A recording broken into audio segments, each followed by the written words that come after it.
Olá, o programa Agricultura Alto Vale já está no ar e nesta edição você vai ver: Santa Catarina terá plano de desenvolvimento da ovinicultura. Governador em exercício, Moacir Sopelsa, participa do 17º Encontro Estadual de Mulheres Cooperativistas. Donos de imóveis rurais têm prazo até dezembro para aderirem ao PRA, o Programa de Regularização Ambiental. Santa Catarina assume a 4ª posição no ranking dos maiores produtores de leite do país. E em Braço do Trombudo, a nossa equipe visitou um produtor que tem experiência no assunto. Ele trabalha há 25 anos exclusivamente com a produção de leite.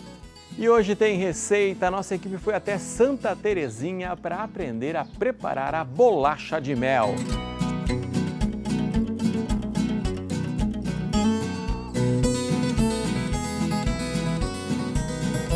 Se aproxime no sofá e vem comigo no programa Agricultura Alto Vale desta semana.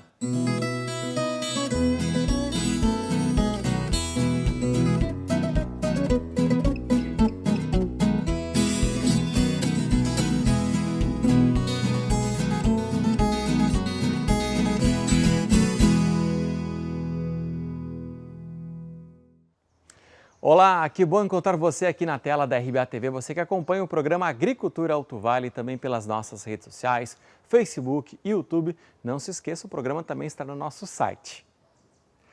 E donos de imóveis rurais têm prazo até dezembro deste ano para aderirem ao Programa de Regularização Ambiental, o PRA.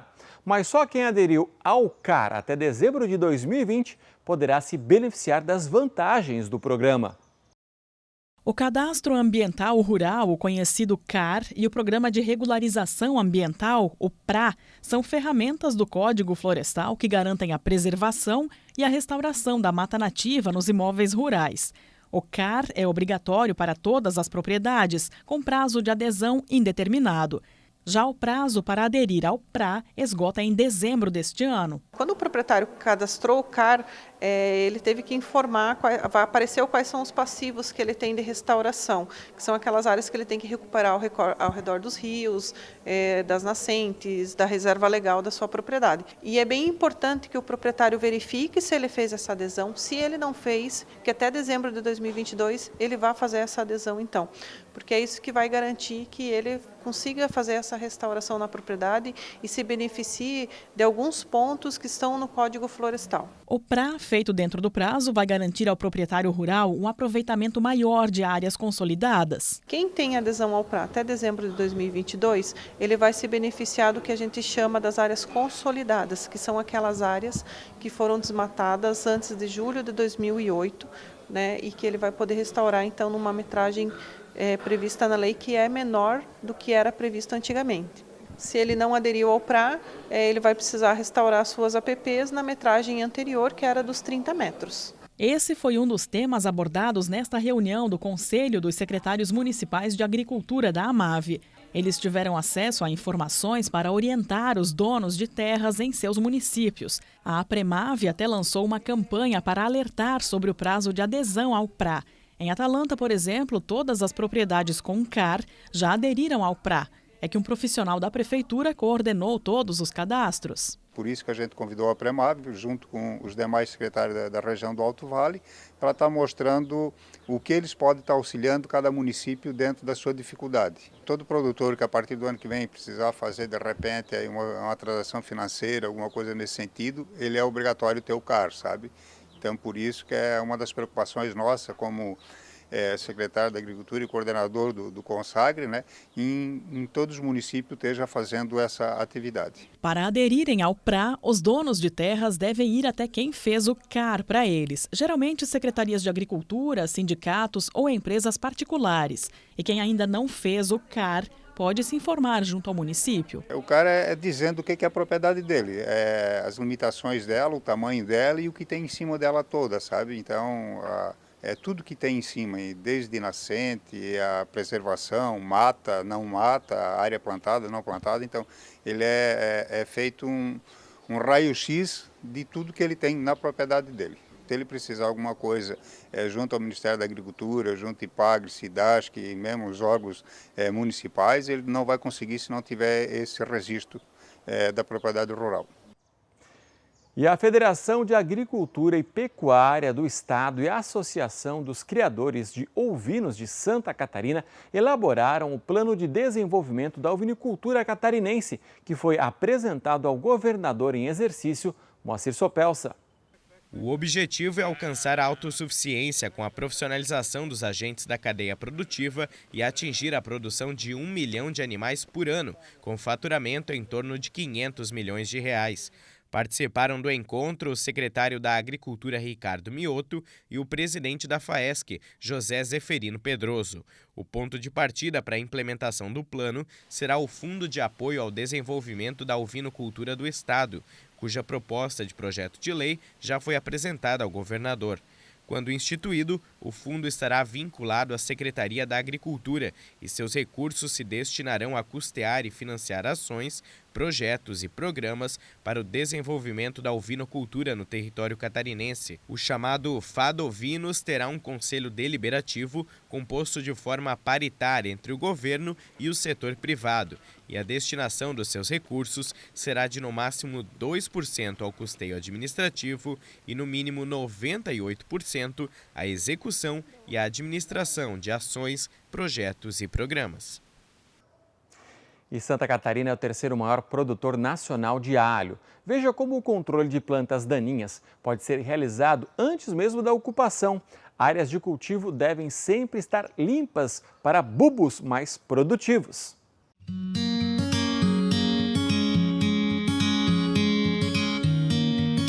Olá pessoal, eu sou o pesquisador Leandro Hahn, aqui da IPAGRE, Estação Experimental de Caçador, e a dica da IPAGRE de hoje é sobre controle de plantas daninhas na cultura do alho.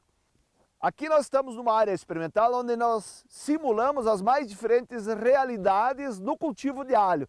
Dentro dessa dica IPAGRE, o que é importante nós destacarmos? Que a escolha da área é o primeiro ponto fundamental para nós diminuirmos a incidência de planta daninha no cultivo de alho. Então, evitar essas áreas que têm assim, uma pressão de planta daninha muito grande. E, acima de tudo, as estratégias que nós estamos testando aqui é o uso de herbicidas, tanto na pré-emergência quanto na pós-emergência. O que é um herbicida pré-emergente? É aquela aplicação, aquele produto que eu aplico antes da planta daninha nascer, dela emergir e competir com o alho. E os pós-emergentes, que aqui tem vários tratamentos também, são aqueles herbicidas que nós aplicamos depois que a planta daninha, que o mato nasceu, justamente para fazer o controle desta planta daninha.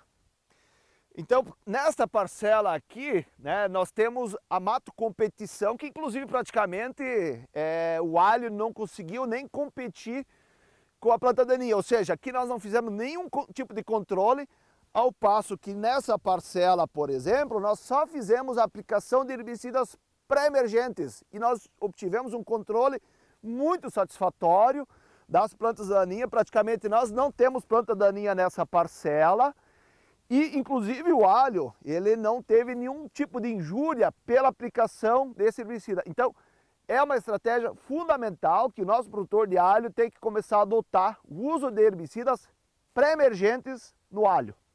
Quando nós falamos em controle de plantas daninhas na pós-emergência, ou seja, depois que a planta daninha está lá na minha área de cultivo, né, eu tenho que levar em conta que a maior eficiência no controle vai se dar quando eu faço a aplicação com a planta daninha nesse porte, ela recém-emergida, com pouca folha. Quando a planta daninha está crescida e com grande área foliar, a dificuldade de controle desta planta daninha é muito maior, ou seja, eu vou ter que aplicar uma dose mais alta de produto e aí que eu começo a causar injúria na planta de alho. Ou seja, a minha planta de alho também sofre o efeito negativo da aplicação do herbicida. Aqui a dose de controle dessa planta daninha é menor, é mais baixa, com uma injúria muito menor na planta daninha. Então isso é importante, né? A gente fazer o controle da planta daninha assim que elas emergiram, com uma, duas folhinhas. Eu consigo utilizar produtos menos fitotóxicos e uma dose mais baixa. Então, dentro da nossa pesquisa, nós estamos validando herbicidas que possam fazer um bom controle de planta daninha, mas ao mesmo tempo não causem injúrias às plantas de alho, como é o exemplo aqui da nossa esquerda, né? Que o controle é satisfatório e nós teremos uma alta produtividade de bulbos de qualidade, enquanto que que aqui à nossa direita nós até temos um controle satisfatório de plantas daninhas, mas é um alho que foi plantado no mesmo dia, porém a injúria que este herbicida causou ao alho faz com que a gente não possa recomendar ao produtor, porque o rendimento e a qualidade desse alho vai ser muito menor em comparação a esse tratamento aqui.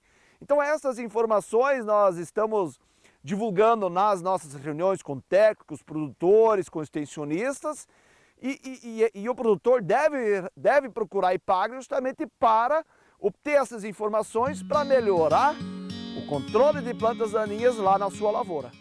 E veja a seguir, governador em exercício Moacir Sopelsa participa do 17º Encontro de Mulheres Cooperativistas. E Santa Catarina assume a 4ª posição no ranking dos maiores produtores de leite do país. Em Braço do Trombudo, a nossa equipe visitou um produtor que tem experiência no assunto. Ele trabalha há 25 anos exclusivamente com a produção de leite. O intervalo é curto, a gente volta já já.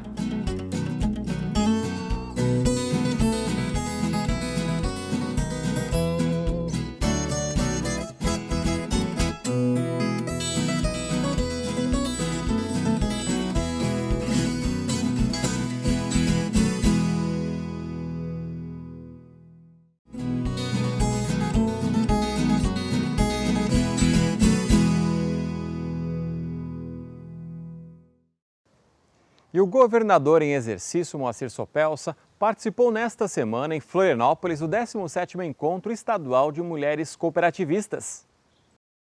Com o tema As Diferentes Faces da Mulher Cooperativista, o encontro reúne mais de 1.000 lideranças femininas, entre cooperadas e colaboradoras de 36 cooperativas de Santa Catarina. Elas que têm uma participação fundamental em toda a nossa vida, né? A mulher que tem essa capacidade, né, de fazer muitas ações ao mesmo tempo e que são um segmento dentro do cooperativismo que nos orgulha.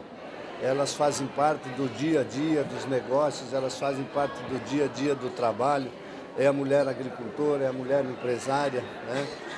Aqui é a demonstração de que a valorização também do cooperativismo aos jovens, às mulheres, a todos os setores. O evento é o maior do sistema cooperativista dedicado ao público feminino e acompanha uma tendência cada vez mais presente no estado. Você veja que há não muito tempo a mulher não tinha nem direito a voto, né? E elas foram conquistando a sua liderança, foram conquistando os seus espaços, as oportunidades foram aparecendo e hoje está aqui consolidado um encontro que os primeiros, se não me falha a memória, 150, 200 mulheres, hoje mais de 1.500, né? Então isso mostra que o setor também valorizou a mulher, o setor também se preocupou em dar esse espaço tão merecido e competente que a mulher sabe fazer.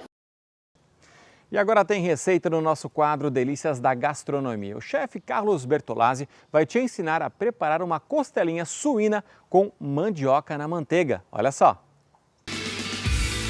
Vou preparar um prato que, olha, é um par perfeito. Costelinha suína com mandioca na manteiga. A costelinha suína é um corte conhecido pela sua extrema suculência. E como a linha de temperados Pamplona já vem temperada, é só escolher um método de preparo super prático e saboroso. Leve a costela suína para a churrasqueira, só que num ponto mais alto, porque eu quero que ela cozinhe lentamente. Corto e coloco a mandioca para cozinhar na panela de pressão e adiciono água. Aí eu vou cozinhar até ela ficar bem macia. Na frigideira, vou adicionar manteiga de garrafa e vou colocar a mandioca cozida para pegar todo esse sabor. Vou temperar com sal e também com salsinha. Vai ficar incrível. Olha essas cores, isso aqui tá ficando lindo e já está pronta. Que maravilha essa costela suína temperada Pamplona. Agora é hora de cortar.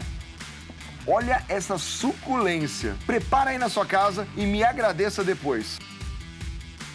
Se inscreva no canal para não perder as novidades. Bom, vou montar esse prato com algumas fatias assim e adiciono a mandioca aqui do lado. E para finalizar, vou jogar um pouco dessa manteiga de garrafa por cima. Olha que lindo que ficou. Faça na sua casa e me conte nos comentários o que achou. Eu não disse que era um par perfeito? Essa combinação da costela suína pamplona é para aqueles que não dispensam uma boa carne na brasa com toda a praticidade na hora do preparo. Até mais, nos vemos na próxima para mais uma receita com Pamplona, marca especialista em carne suína.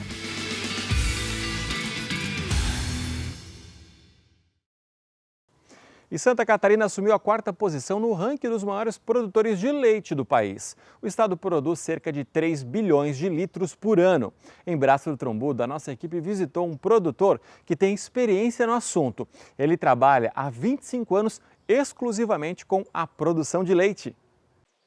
É aqui na localidade de Furna, a mais ou menos 10 quilômetros do centro de Braço do Trombudo, que encontramos o seu Orlando, mais conhecido pelo apelido de Alemão. Aos 52 anos, o produtor conta que desde muito cedo acompanhava o pai na lida do gado. Mas há alguns anos, a família, que antes desenvolvia outras culturas na propriedade, resolveu focar somente na bovinocultura de leite. Nasci aqui junto com meu pai, né? Meu pai faz 70 anos que entrou nessas localidades. Daí nós temos 25 anos só com a produção de leite, assim, porque necessitava de dinheiro e sobreviver no rural, né? De uns anos para cá começou a melhorar bastante, assim, o preço do leite, a quantidade que a gente faz, daí também ajuda bastante, né? Atualmente, são 43 animais aqui na propriedade e uma média de produção de 2.200 litros de leite a cada 2 dias. O seu Orlando é um dos produtores que impulsionam a produção leiteira em Braço do Trombudo. No último ano, foram cerca de 2,7 milhões de litros produzidos na cidade, que tem pouco menos de 4 mil habitantes. Recentemente, Santa Catarina ultrapassou Goiás e se tornou o 4º maior produtor de leite do país.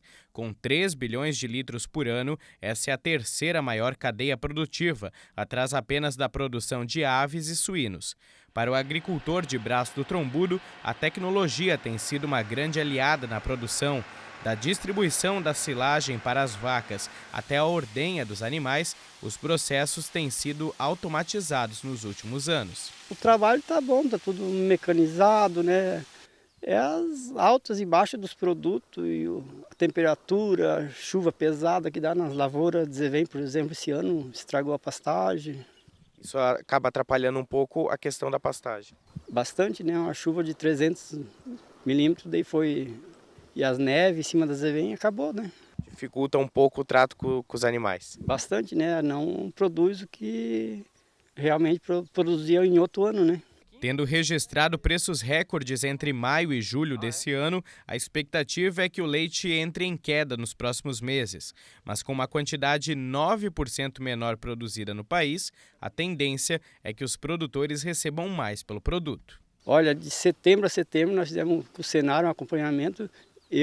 Na minha propriedade, eu ganhei 2,58. O agricultor tem que sobreviver, né? Às altas e às baixas e seguir em frente assim sempre, porque parar não pode, né? E a seguir, papel e caneta na mão, nossa equipe foi até Santa Terezinha para aprender a preparar uma bolacha de mel. Não sai daí que a gente volta já já.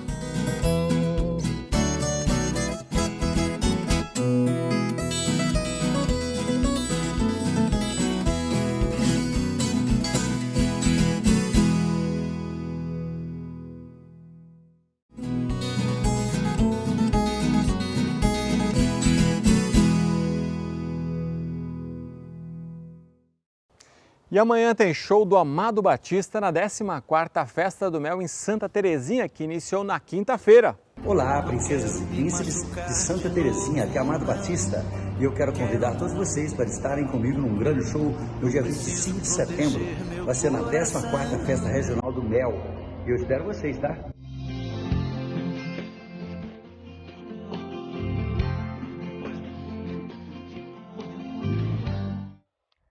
Bom, e falando em mel, agora tem mais uma receita. Nossa equipe foi até Santa Terezinha, lá no Vale Oeste, para aprender a preparar um doce que é tradicional por lá, a bolacha de mel.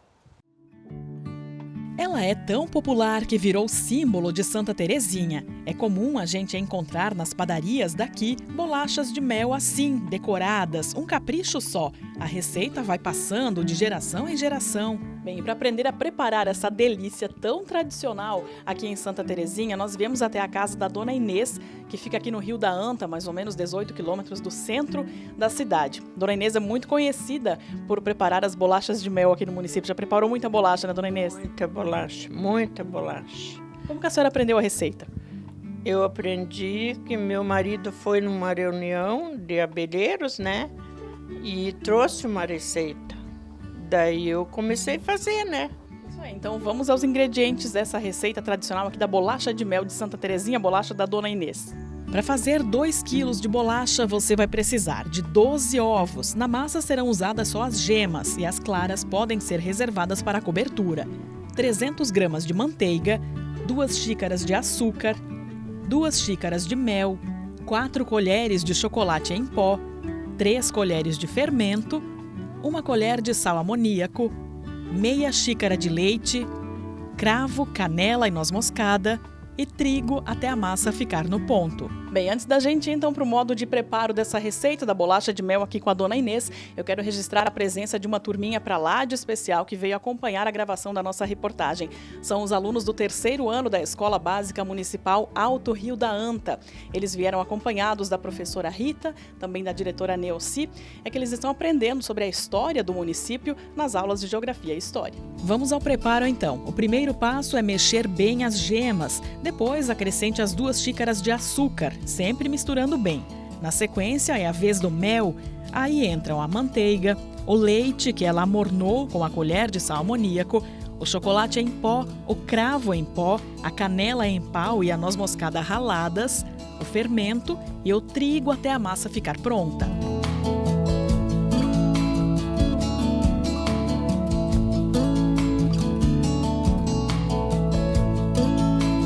Depois de pronta, a massa deve ficar descansando. Quando passarem 24 ou até 48 horas, período em que ela pode ficar guardada, é só esticar e cortar conforme o formato escolhido e levar os doces para assar. Com o forno a 250 graus, eles ficam prontos em menos de 10 minutos. A cobertura é opcional, feita com as claras e açúcar. A cobertura é 3 colheres de açúcar por claras de ovos, né? E daí a gente põe numa panela tudo, né? E mexe bem, e daí põe no fogo, né? E vai mexendo até ficar no ponto, né? Daí coloco na batedeira, daí eu bato, né? Bem batidinho, que ele fica cremoso, né? Daí eu coloco nas bolachas. A receita que faz muito sucesso por aqui é uma herança que o marido da Dona Inês deixou e que ela faz questão de levar adiante. Meu pai foi um dos pioneiros, né, um dos primeiros apicultores aqui de Santa Terezinha. Sempre incentivava a gente não só produzir o mel, né, mas também consumir, né, por ser um alimento muito saudável, nutritivo, né. Ah, simboliza tudo, né? Tudo. O ingrediente principal que coloca na receita que é o amor. É o amor, sim.